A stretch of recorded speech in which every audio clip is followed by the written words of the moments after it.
Hello everyone. नमस्कार दोस्तों, आप सभी का नर्सिंग एजुकेशन के इस यूट्यूब प्लेटफॉर्म पर माई सेल्फ एचआर चौधरी आपका हार्दिक स्वागत करता हूं। जी हाँ दोस्तों, आज की इस वीडियो में हम विस्तृत डिस्कशन करने वाले हैं कि राजस्थान जो कम्युनिटी हेल्थ ऑफिसर CHO का जो एग्ज़ाम होना है अभी मार्च में, उस एग्ज़ाम को लेकर बहुत सारे स्टूडेंट कन्फ्यूजन में हैं, क्योंकि दोस्तों इससे पहले जो फरवरी के अंदर अभी एग्ज़ाम लगा था नर्सिंग ऑफिसर संविदा GNM का, और उस एग्ज़ाम के जो पेपर को देखकर सभी जो लोग हैं जिन्होंने एग्ज़ाम दिया था वो एक अचंभित रह चुके हैं, क्योंकि उसका जो पैटर्न था पेपर का वो एक अलग ही आया था। जैसे कि एम्स नॉर्सेट के अंदर लेंथी जो क्वेश्चंस पूछे जाते हैं उसी तरह का क्वेश्चंस पेपर वो आया था। मतलब 2 घंटा और 30 मिनट का समय देना चाहिए था, उसकी जगह 1 घंटा 30 मिनट का समय वो कैंडिडेट के लिए बहुत कम पड़ गया, और 2.5 घंटा यदि एग्ज़ाम के अंदर टाइम होता तो वो पेपर आसानी से सॉल्व कर पाते। मेरे कहने का मतलब है कि वो जो पेपर था GNM संविदा भर्ती 2024 के अंदर जो पेपर हुआ था, उसका जो पैटर्न है वो एकदम लेंथी था, टफ़ भी था। सिंपल टफ़ नहीं कह सकते, मीडियम था। लेंथी होने की वजह से वो पेपर अटेम्प्ट नहीं कर पाए स्टूडेंट। उसमें समय कम था, और एक ऑप्शन 5 नंबर का आपको पता है ई वाला ऑप्शन वो भी था। तो कम्युनिटी हेल्थ ऑफिसर का अभी 15-17 दिन और पड़े हैं। अब कैसा पेपर आएगा मैं आपको सारी डिटेल बताऊंगा, और जो ANM GNM के लेवल का होगा या उससे टफ होगा, मीडियम होगा, सारी इन्फॉर्मेशन आपको मिलने वाली है। आप लोग वीडियो के दोस्तों लास्ट तक बने रहें, और चैनल को अगर सब्सक्राइब नहीं किया है तो अपने नर्सिंग एजुकेशन के इस यूट्यूब चैनल को सब्सक्राइब करें, और पल पल की एक एक अपडेट और इम्पोर्टेंट नोट्स यदि आप पाना चाहते हैं तो नर्सिंग एजुकेशन के टेलीग्राम चैनल को दोस्तों ज़रूर ज्वाइन करना। बिल्कुल ये चीज़ मिस मत करना, क्योंकि टेलीग्राम चैनल का लिंक हमने वीडियो के डिस्क्रिप्शन बॉक्स में दे रखा है। यदि वहाँ से आप ज्वाइन नहीं हो पा रहे हो, एरर आ रहा है, तो आप डायरेक्ट टेलीग्राम पर सर्च करो नर्सिंग एजुकेशन, तो वहाँ पर हमारा जो टेलीग्राम चैनल आएगा उसको ज्वाइन कर लीजिए। हर भर्ती की PDF चाहे 1 पोस्ट हो चाहे 1000 पोस्ट हो, अपडेट वहाँ पर आपको सबसे पहले मिलेगी। और सब्सक्राइब चैनल को तो करना ही है। चलिए स्टार्ट करते हैं।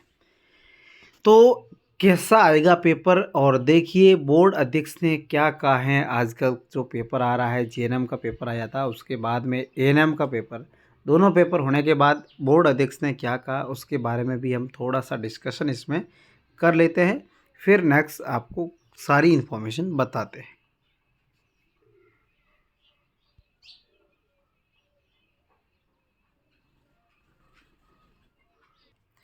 सबसे पहले दोस्तों आपको पता है जो कर्मचारी चयन बोर्ड राजस्थान जयपुर है, कर्मचारी चयन बोर्ड की जो अध्यक्ष है वो आलोक राज जी है, और उनका ट्विटर अकाउंट है, और उन्होंने ट्विटर अकाउंट के अंदर जो चीज़ें बताई है उसको देखकर आप जान सकते हैं कि हमारा जो पेपर है वो किस तरीके से आता है, कैसे आना चाहिए। क्लियर। और CHO का पेपर कैसे आएगा वो मैं आपको इसमें बताऊंगा कि इन्होंने क्या क्या चीज़ें बताई है। सबसे पहले जब उनका एग्ज़ाम हुआ था GNM एग्ज़ाम, तो इन्होंने एक पोल भी करवाया था कि GNM एग्ज़ाम पेपर कैसा था, नीचे अपना वोट दें और बाकियों से भी शेयर करें। तो वेरी इजी में 10% लोग थे, इजी में 7%, मीडियम में 29% और डिफ़िकल्टी में 54%। अब डिफ़िकल्टी इसमें होने की वजह ये थी कि 6450 वोट आए थे, इसमें से 54% जो डिफ़िकल्ट में थे, क्योंकि मैंने पहले भी बताया था कि पेपर ओनली लेंथी था, हालांकि टफ़ नहीं था, लैंग्वेज सिंपल थी, पर लेंथी होने की वजह से वो पेपर पढ़ नहीं पाए। इस वजह से जो टैलेंट कैंडिडेट थे वो भी 70-75 क्वेश्चन ही कर पाया। क्लियर। अब बताऊंगा कि ये आलोक राज जी पेपरों के लेवल के संबंध में क्या कहना चाहते हैं, वो चीज़ आपको एक बार क्लियर कर देते हैं। तो पेपर के लेवल पर बात स्पष्ट रूप से आती है। तो आलोक राज जी ने क्या ट्वीट करके बताया है कि RSSB एग्ज़ाम का पैटर्न, बहुत से युवा मुझसे सवाल करते हैं और फीडबैक देते हैं कि एग्ज़ाम लेंथी और टफ नहीं होना चाहिए। अक्सर कोई भी एग्ज़ाम का पैटर्न नॉर्मली 40% तो इजी होता है, 30% मीडियम होता है और 30% टफ होता है। जब एग्ज़ाम कॉम्पिटिटिव यानी प्रतिस्पर्धा वाला हो तो लेंथी या टफ सब के लिए एक बराबर होता है। पेपर के टफ और लेंथी होने से वैकेंसीज़ में कोई फ़र्क नहीं पड़ता, वो घटती या ज़्यादा नहीं होती। हमको सरकारी जॉब के लिए बेस्ट कैंडिडेट चुनने होते हैं जब तक उनको आग से ना गुजारो, सोने और लोहे का क्या फ़र्क नहीं लगता है। इसलिए अच्छे से तैयारी करें और हर तरह के सवालों के लिए अपने आप को प्रिपेयर करें। ज़िंदगी का फ़लसफ़ा है, तैयार को हर मुश्किल काम आसान लगता है, बाकियों को हर हालात मुश्किल नज़र आते हैं। जय हिंद। तो इनका कहने का मतलब है आप अपने आप को प्रिपेयर रखें, तैयार रखें।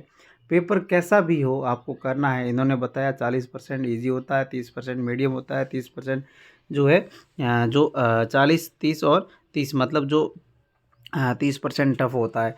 तो ये पेपर होता है। अब इसमें जो नर्सिंग ऑफिसर का जीएनएम संविदा का पेपर था, इसी में से आया था। अब 40% ईजी भी था। तो सेम पेपर है वो कम्युनिटी हेल्थ ऑफिसर का आने वाला है। हो सकता है इसमें लेंदी कम क्वेश्चन आने की, मेरी जहाँ तक अनुभव है कि इसमें जो लेंदी क्वेश्चन है वो इस बार कम आ सकते हैं। फिर भी आप पिछली बार यदि संविदा जीएनएम का पेपर दिया अभी आपने, तो उस हिसाब से आप अपने आप को प्रिपेयर रखें। हो सकता है लेंदी क्वेश्चन भी आ जाए। उस तरीके से आपको तैयारी करके चलना है। बाकी आप सभी को बेस्ट विशेज़। अपनी 15 दिनों के अंदर एक अच्छी मेहनत करें ताकि आपका अपना सपना है वो साकार हो सके। आई होप आपको मेरे द्वारा दी गई जानकारी समझ में आ गई होगी। कोई डाउट्स लगे, कोई क्लियर चीज़ समझ में नहीं आए तो आप कमेंट बॉक्स में कमेंट कर सकते हैं। हम मिलते हैं नेक्स्ट वीडियो में। Thank you so much.